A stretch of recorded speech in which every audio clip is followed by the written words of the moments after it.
اسلامی محسب الناس و یترکوا ان یقولوا آمنا وهم لا یفتنون. تم گھبرا رہے ہو؟ کیا لوگوں نے یہ سمجھا تھا کہ صرف یہ کہہ کر ہم ایمان لے آئے چھوٹ جائیں گے؟ وهم لا یفتنون، اور انہیں آزمایا نہیں جائے گا. ہم تو ٹھوک بجا کر دیکھیں گے whether you really mean business or not, whether you really believe in Muhammad or not sallallahu alaihi wasallam, whether you really believe and are convinced of resurrection. زندگی بعد موت کے قائل ہو، دیکھ لیں گے. وَلَقَدْ فَتَنَّا الَّذِينَ مِن قَبْلِهِمْ فَلَيَعْلَمَنَّ اللَّهُ الَّذِينَ صَدَقُوا وَلَيَعْلَمَنَّ الْكَاذِبِينَ. ہم نے تو ہمیشہ جو بھی اس راہ میں آیا ہے اسے آزمایا ہے، اور ہم جو ہے واضح کر کے رکھ دیتے ہیں کون سچا ہے کون جھوٹا ہے. کوئی جھوٹ موٹ کا مومن بنا پھرتا ہے اور کون حقیقت میں مومن ہے. یہی بات حضور نے بھی کہی جب خباب بن الارت حاضر ہوئے ہیں. حضور اب ناقابل برداشت ہو رہا ہے معاملہ.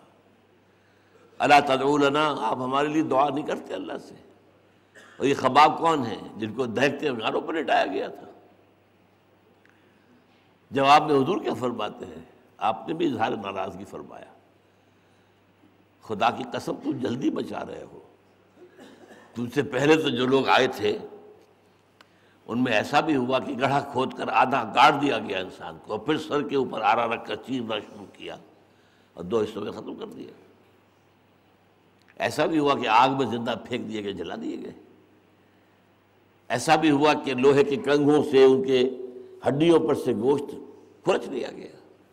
لیکن وہ صبر انہوں نے کیا، برداشت کیا، استقامت کا ثبوت دیا.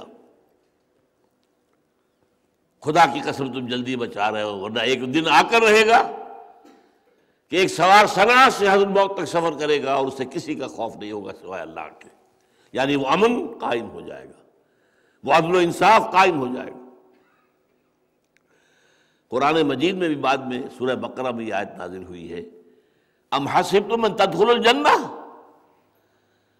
اے مسلمانوں، تم نے سمجھا تھا جنت میں داخل ہو جاؤ گے ٹھنڈے ٹھنڈے ٹھنڈے ٹھنڈے؟ وَلَمَّا يَأْتِكُم مَثَلُ الَّذِينَ خَلَوْا مِن قَبْلِكُم. ابھی تو وہ چیزیں تم پر آئی ہی نہیں جو تم سے پہلے والوں پر آئی تھی. مَسَّتْهُمُ الْبَأْسَاءُ وَالضَّرَّاءُ، ان پر تو بڑی بڑے بھوک آئے، فاقے آئے، تکلیفیں آئی. وَزُلْزِلُوا، اور وہ ہلا مارے گئے، جھجوڑے گئے. حتیٰ یقول الرسول والذین آمنوا معہ متی نصر اللہ الا ان نصر اللہ قریب. یہاں تک کہ وقت کے رسول اور ان کے ساتھی اہل ایمان چیخ اٹھے اللہ کی مدد کب آئے گی؟ پھر اللہ کی مدد آئی ہے. یہ قانون جان لیجئے. یہاں آج میں خاص طور پر واضح کرنا چاہتا ہوں، اللہ کی مدد آئی ہے، اللہ کی مدد آتی ہے، اللہ کی مدد آئے گی،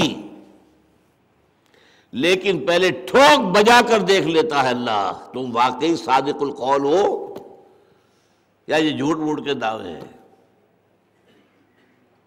میں 2 مرحلوں میں اس کو بیان کروں گا. ابھی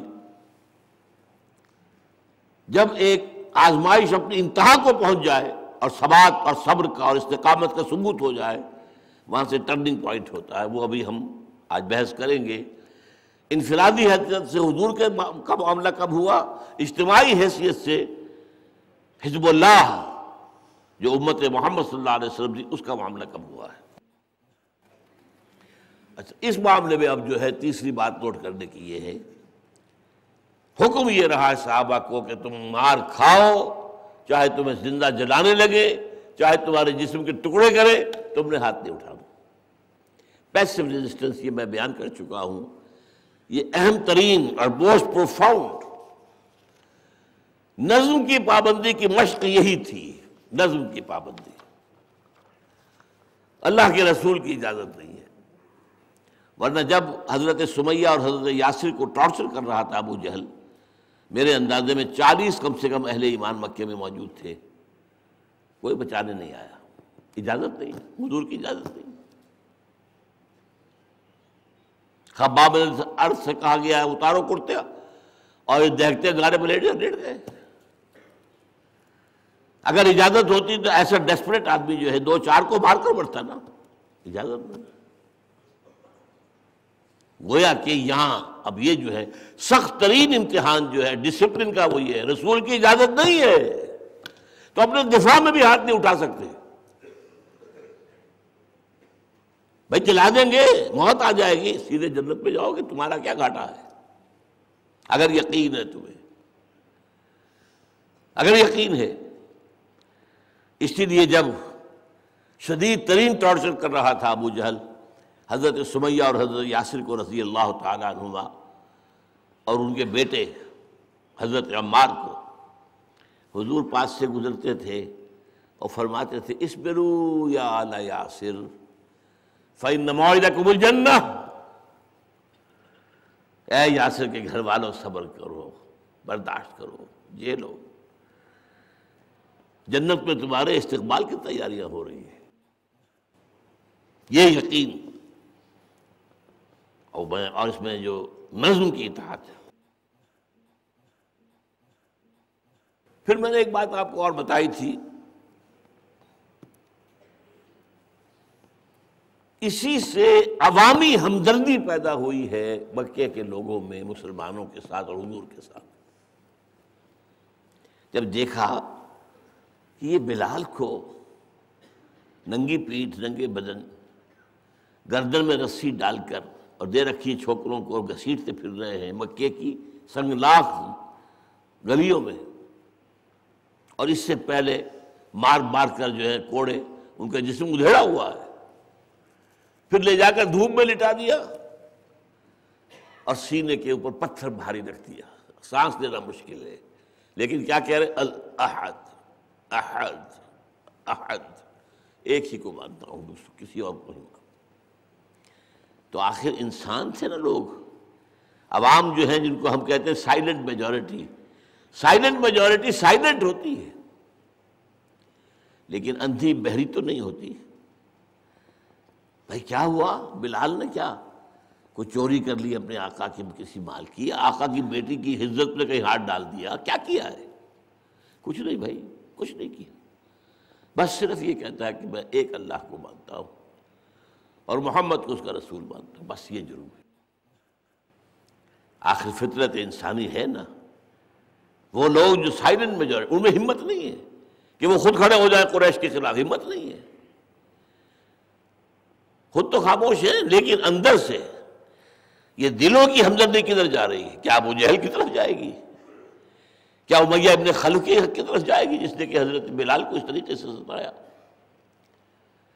وہ اندر ہی اندر انقلاب آ رہا ہے، جو دلوں کو فتح کر لے وہی فاتح زمانہ۔ یہ بدر میں جو لوگ گئے ہیں اپنے سرداروں کے حکم سے زیادہ تو تھا، لیکن اندر سے تو پہلے سے مفتوح تھے، وہ تو مفتوح ہو چکے تھے محمد کے ہاتھ میں صلی اللہ علیہ وسلم۔ انہیں پتہ تھا ہمارا سردار ابو جہل، اس کا کردار کیا ہے، اور ادھر حمزہ کا کردار کیا ہے، ادھر عقبہ ابن معیط کا کردار کیا ہے، ادھر عثمان کا کردار کیا ہے، کیا وہ جانتے نہیں تھے؟ تو عوامی ہمدردیاں جو ہے اس پیسو ریزسٹنس کے نتیجے میں حاصل ہوتی ہے۔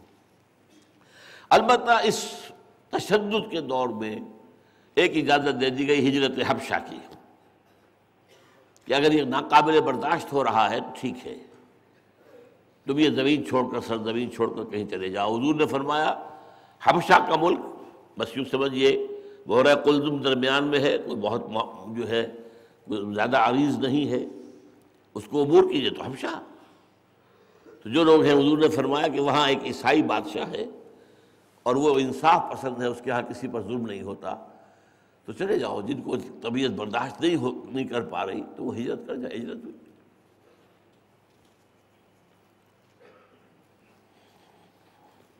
اسی میں کلائمیکس جو آیا وہ 3 سال کی قید، بلا کسی راشن کے، بلکہ کھانے پینے کی چیزیں اندر جانی ممنوع۔